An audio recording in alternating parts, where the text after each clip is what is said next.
एक बार ना श्री शिव भगवान ने एक मूर्ति बनाने वाले मजदूर, एक शिल्पकार का रूप धारण किया। तो श्री शिव भगवान एक जटा नाम के शिल्पकार के रूप में थे। मैंने पहले भागों में भी कथा में बताया है। तो नंदी उनके सेवक के रूप में साथ था। तो श्री शिव भगवान बोले नंदी को कि नंदी, चलो आज अपने काम से एकजुट अकेले होकर, अलग होकर, थोड़ा टाइम काम को यहीं पर रोककर, अगर हमने मनुष्य शरीर धारण किया हुआ है, अब मनुष्य रूप धारण किया हुआ है, तो हमें कुछ समय अब मनुष्यों के साथ, इंसानों के साथ भी बिताना चाहिए। तो नंदी बोले कि जी श्री भगवान, जैसी आपकी आज्ञा। तो श्री शिव भगवान अब एक गांव में पहुंचे। वहां एक ना मंदिर था, खुले में एक शिवलिंग सुशोभित किया हुआ था। तो वो शिवलिंग रखा हुआ था और शिवलिंग के ऊपर एक बेलपत्र के फल का एक दरख्त था। तो श्री शिव भगवान रुक गए। देखते हैं कि एक गरीब बच्चा जो कि भूखा था, वो बच्चा शिवलिंग के ऊपर अपना पांव रखता है और ऊपर से वो दरख्त से बेलपत्र का फल, वो फल जो बेल का फल था, वो तोड़ने की कोशिश करता है। नहीं टूटता फल दूर था। उतने में वहां का पुजारी आ जाता है। पुजारी देखता है कि अब इस बच्चे ने अपने पैर शिवलिंग के ऊपर रखकर, वो शिवलिंग के ऊपर चढ़ा हुआ है बच्चा। तो पुजारी को गुस्सा आ जाता है। बोलता है, ओ दुष्ट, ये तुमने क्या किया? तुम अछूत हो, तुम ऐसे शिवलिंग के ऊपर चढ़ गए। कहर होगा, कहर इस गांव में कहर होगा। तुमने इस शिवलिंग को, इस मंदिर को, इस जगह को अपवित्र कर दिया। लोगों को बोले इसे पकड़ो और नीचे उतारो और यहां से भगाओ। बच्चे को लोगों ने पकड़ा, नीचे उतारा कठोरता से और भगा दिया। बच्चा कुछ दूर जाकर रुक गया। देखता है कि वो पुजारी एक मंत्र उच्चारण करता है और शिवलिंग के ऊपर वो जल अर्पण करता है और वहां से लोग चले जाते हैं धीरे धीरे और वो पुजारी भी चला जाता है। अब भगवान खुद इंसान का रूप धारण कर, श्री शिव भगवान खुद इंसान का रूप धारण कर एक गरीब बच्चे के साथ जे अनर्थ होता खुद देख रहे।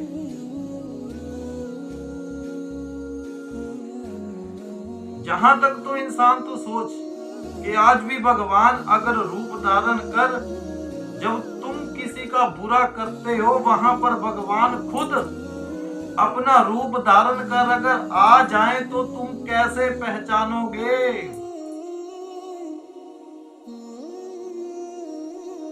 तो श्री शिव भगवान ने अपना असली रूप धारण किया, बच्चे के पास गए। बोले, बेटा, मेरे पुत्र, क्या हुआ तुम्हें? क्या चाहिए तुम्हें? मुझे बताओ। तो बच्चे ने ऐसे प्रणाम किया कि महादेव, आपको प्रणाम। मुझे भूख लगी है। मेरी माँ बीमार होने के कारण जंगल से लकड़ियां इकट्ठी कर नहीं लेकर आ पाई और इसी वजह से हमारे घर पे भोजन भी नहीं बना। तो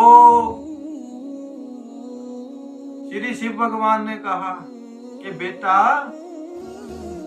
जब तुम शिवलिंग के ऊपर थे ना, तो तुम्हारे मस्तक से गर्मी निकली। और जब तुम ऐसे दरख्त को हिला रहे थे तो बेलपत्र के पत्ते भी जड़े।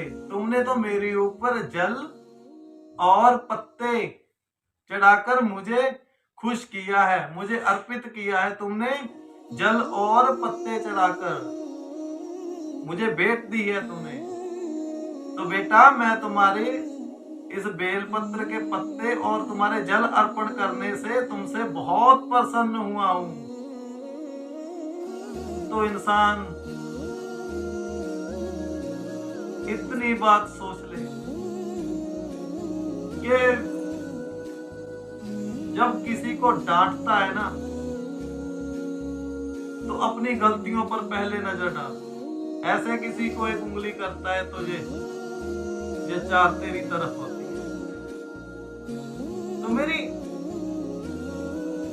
एक बात का जवाब दे, भगवान तो खुश होते हैं। क्या पता जिसको तू डांटे अपनी कट्टरता में या अपनी जीवात्मा अकल की बुद्धि में, खुद की दुनियावी बुद्धि में, तुझे क्या पता भगवान उसके किस कर्म से खुश हुए हो। लोगों ने ये तो देख लिया कि वो बच्चा शिवलिंग के ऊपर चढ़ा हुआ है, लेकिन ये नहीं देखा कि उसका कारण क्या है।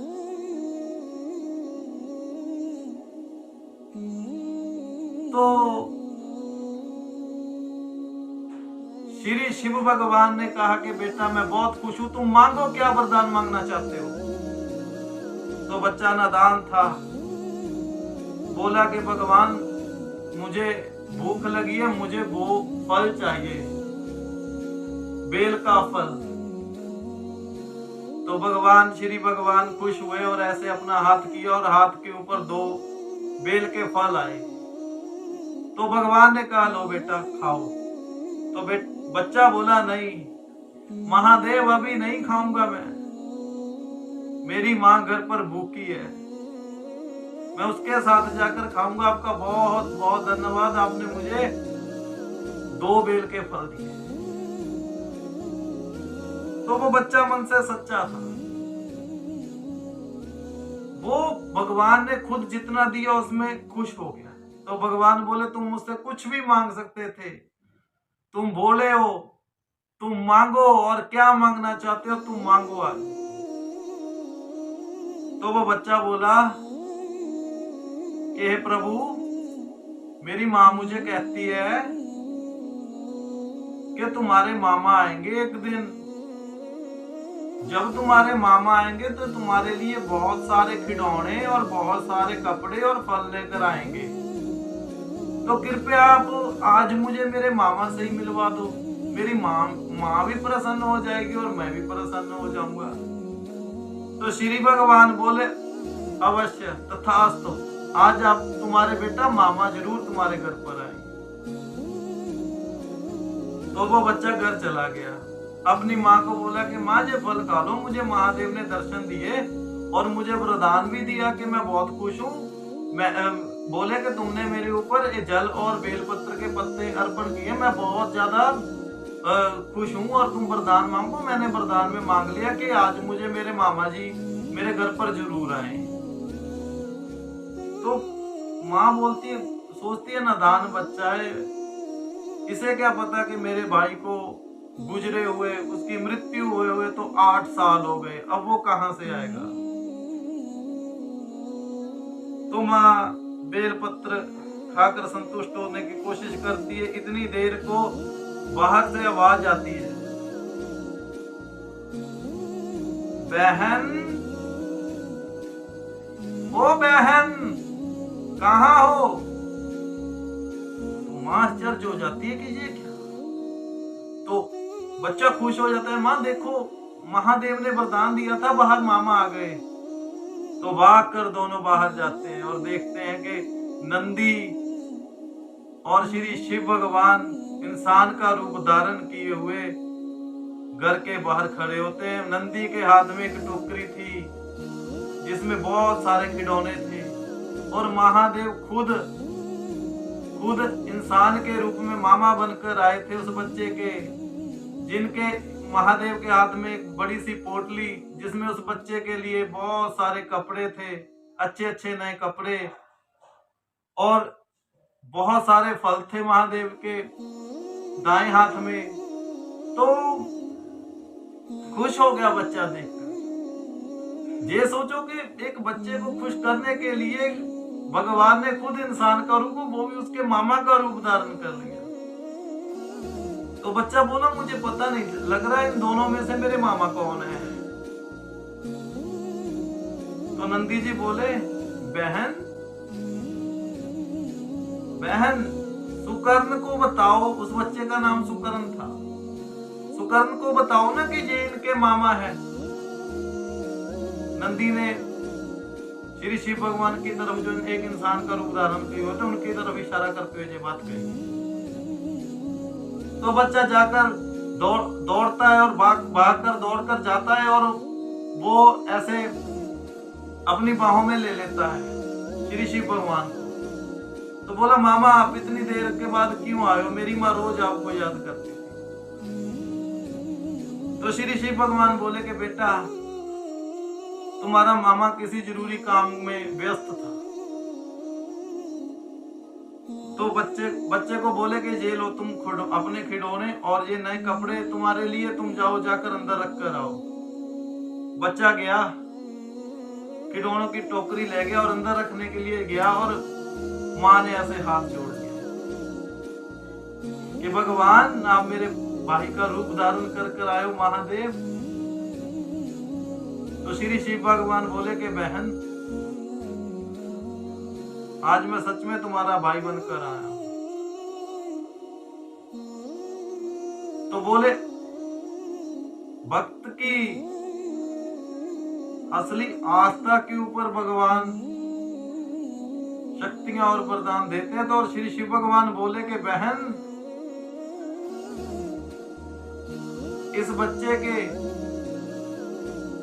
बच्चे की आस्था, इस बच्चे के मोह ने, बच्चे के प्यार ने, बच्चे की इस इंसानियत ने मेरा दिल जीत लिया और मैं रह नहीं पाया, मुझे इसका मामा बनकर आना ही पड़ा। तो श्री शिव भगवान बोले कि मैं सृष्टि के चक्कर में बाधा नहीं डालना चाहता था कि तुम्हारे मृतक भाई को दोबारा जिंदा कर दूं, तो मैं खुद ही भगवान से इंसान रूप धारण कर तुम्हारा भाई बनकर आ गया। तो बोले कि अब हमें इजाजत दो।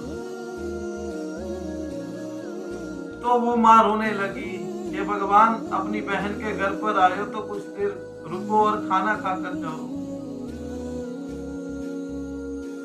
तो श्री शिव भगवान बोले कि बहन एक इंसान के रूप में थे ना कि बहन अभी नहीं, अभी किसी जरूरी काम के लिए हमें जाना है, क्योंकि देवी सती के महल में पहुंचना था, वहां पर मूर्ति बनानी थी सतबीज की, तो फिर कभी हम जरूर आएंगे।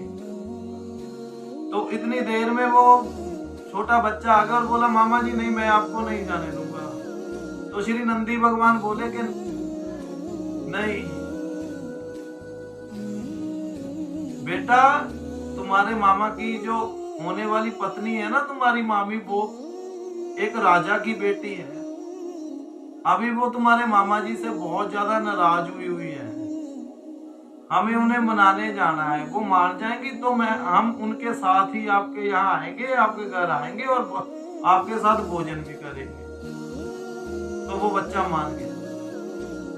तो बात ये रही कि खुद भगवान ने